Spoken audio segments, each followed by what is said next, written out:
What about all these cows dying everywhere? You guys probably saw, or some of you have seen this, and some of you sent this to me, images of what seems to be hundreds, if not thousands, of dead cattle lying in a field. And some of the concerns is, they're intentionally doing this to disrupt the food supply. There's been a lot of fires at different processing plants, and so people are sort of saying, well, people are intentionally trying to starve the populace or something along those lines. And I don't think this particular incident supports that, quite honestly. One of the things, and I'm not a rancher, but I've been around a lot of ranchers, I've talked to a lot of ranchers, is I know that cattle do suffer from heat stress, and it's a common problem. It happens every year about this time. There's reasons for that. Many of them still they haven't gotten rid of all their winter fur. A lot of them are, getting bigger and bigger, which makes them less resistant to heat stress.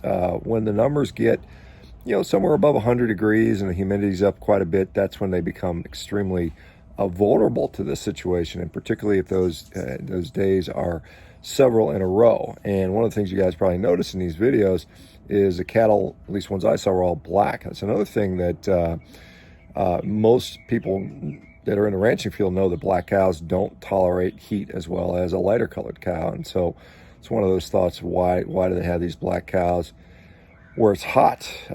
Generally it's not an issue, but it does happen every year to some degree. And particularly the dairy industry loses a number of cattle every year to heat stress. When the heat stress index rises, their mortality rates go up. And it's as simple as that. This is one of the reasons that some of you guys saw with concern that they're talking about GMO or CRISPR technology to modify the genetics of certain cattle so that they have a more slick type coat, which would allow them to better tolerate this heat stress. So this, again, I don't think this is any conspiracy to kill cows to starve people of food. I think this is a natural phenomenon. We are in the midst of a couple-year drought. I know a lot of ranchers are messaging me and letting me know about the fact that the drought is really impacting, their business, and they're having a hard time, some of them, depending particularly in places like Southern California, and I'm sure other places. It's easing up in some areas. Now, we do know, like, for instance, the cull rate for cattle this year is up pretty high, which means they're killing excess cattle that they would normally would, and that's probably going to lead to a bit of a glut in the market. So there may be extra beef on the market that has to be killed right away because they can't afford to feed the cattle due to the drought. And so we'll see probably, maybe even some lower prices. This is frustrating to the ranchers because they lose money sometimes when this happens.